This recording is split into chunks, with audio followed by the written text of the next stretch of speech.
Have you ever wondered how to create a simple and effective accompaniment to a song on the piano? In this video, I'm going to show you how. I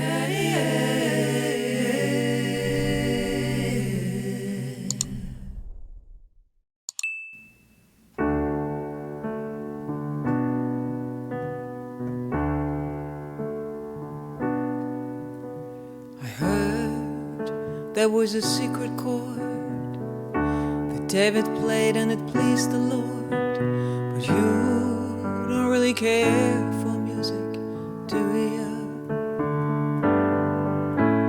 It goes like this: the fourth, the fifth, the minor fall and the major lift. The baffled king composing hallelujah. Hallelujah, hallelujah, hallelujah, hallelujah.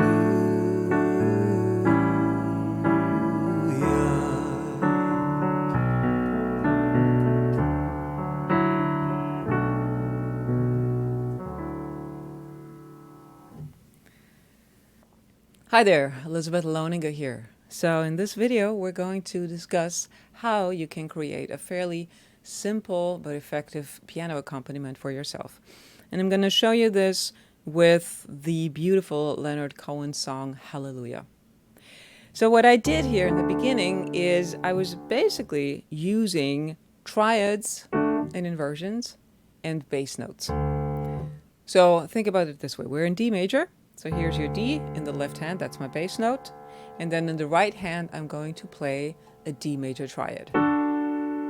This would be a D major triad in root position. The simplest way to accompany this would be with just playing root position triads, like this.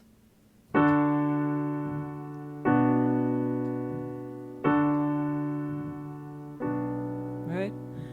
I heard there was a secret chord David played and it pleased the Lord, but you don't really care for music, do ya? Right, you notice how that jumps around a little bit, right? So it's not really very smooth. It doesn't really have a calmness or a flowiness to it. So you want to go into voice leading. And the way to go into voice leading is by using inverted triads. So what does voice leading mean? Like, we throw around this thing. Okay, what is voice leading? Voice leading basically means that you are considering the different parts or different voices of your chords. And rule number one really is to move as little as possible. A colleague of mine once compared voice leading to water, to like a river. The river just keeps flowing, trying to choose the point of least resistance, right? So that brings us into the territory of triad inversions. So if you want to move as little as possible, then you want to keep pitches that are the same from one chord to the next, that one chord and the next chord have in common. You want to keep those in the same place. You don't want to move around. You don't want to put them into a different part, like, for instance, from the middle part to the bottom part or anything like that. So we could still stay with D major in root position, right? And then go, instead of going, you go up with the top pitch.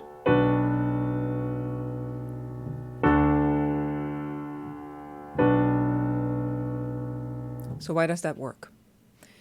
Because the first chord is D major, right? And then the second chord is B minor. Now let's look at the pitches of D major and B minor. D major, the triad, has D, F sharp, and A.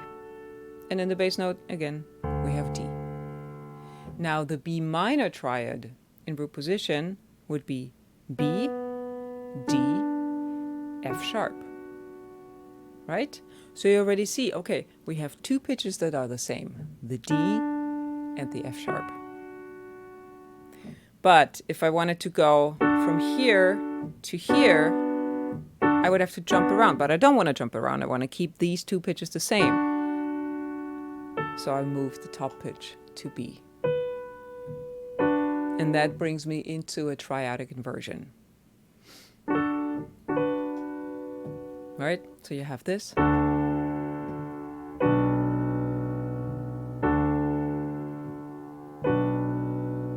Now the other thing is, I'm not really crazy about starting in root position. So I'm going to invert that triad as well. I'm going to grab the top pitch and put it down an octave. And that brings me into the second inversion of a D major triad. Let me take a little detour into triadic inversions because they're really, really important for this kind of thing. Every triad has two inversions.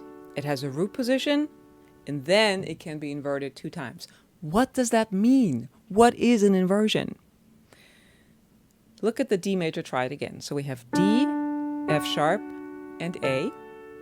That's your triad built on the root, which is why it's called root position. 2/3 on top of each other, right? So now we can grab that bottom pitch, put it up an octave, and we have a different sequence. We have F sharp, A, D. Now suddenly the root of the chord is on the top. And then we can do the same process again, grabbing the bottom pitch, in this case the F sharp, put that up an octave, and we get A, D, F sharp. And suddenly we have a major triad in second inversion. So to go back down, you have D major in root position, D, F sharp, A. We're inverting that, putting the D up an octave, and we have F sharp, A, D. And we're grabbing again the bottom pitch, putting it up an octave, and we have A, D, F sharp. And those inversions give you the flexibility to go, for instance, I'm starting on a second inversion D major triad here, and leaving these two pitches, the D and the F sharp, where they are, and just moving the bottom pitch. Right? So listen again to the comparison if I keep playing both of them in root position.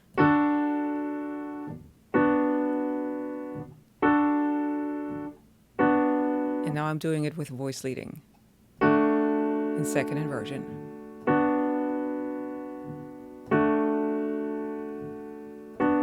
Right? So, and by the way, what ends up happening here is the D major triad is in second inversion. So you have the 5, the 1, and the 3. But then the B minor triad is in root position. You have 1, the bottom, right? The root of the B minor, 3, 5.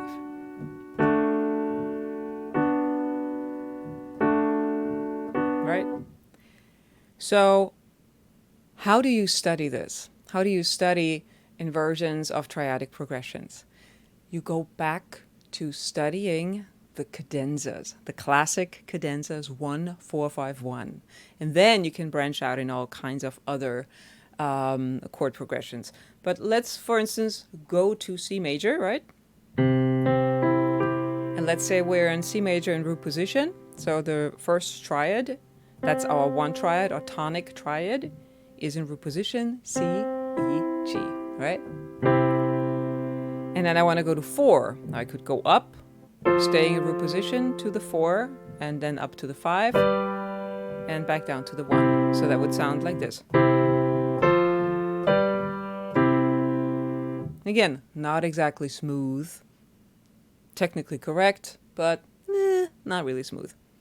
So we do the same principle here. So from the 1 chord, the C major chord, to the 4 chord, we have 1 common tone, and that's the C. So the C stays where it is. And then between the 4 and the 5, there is no common tone, but we're doing a counter movement. That's another rule of voice leading. You don't want to have a lot of parallel movement, but you want to have a counter movement. So as the 4 goes up, the chords go down. And then we end again on C major. Plus, another thing is, when you're practicing these cadenza things, the 1, 4, 5, 1, you want to end in the same inversions or the same position, in this case root position, as you started. So let's hear the whole 1-4-5-1 cadenza in voice leading in root position. And by that, when I say we're listening to it in root position, I mean that the one chord is in root position. Everything else is voice led, like this.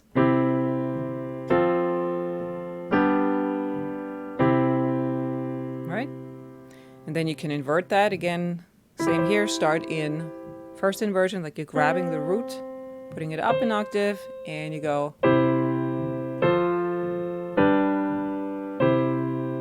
That would be first inversion, and grab again the third and put it up an octave. And we're here. And voila. And then you can go, well, we just did in D major, like I want to go from the 1 to the 6, and then to the 4, 5, 1. So voice leading is really, really crucial. Let's return to D major. Now I said I wanted to start in the second inversion, so I'm doing that. Right? So 1, 6, and then 4, 5, 1. Here you have different options. This is my way of doing this one. Because it's a pop song, we can get away with some parallel movement here, but you don't want to overdo that. You could also go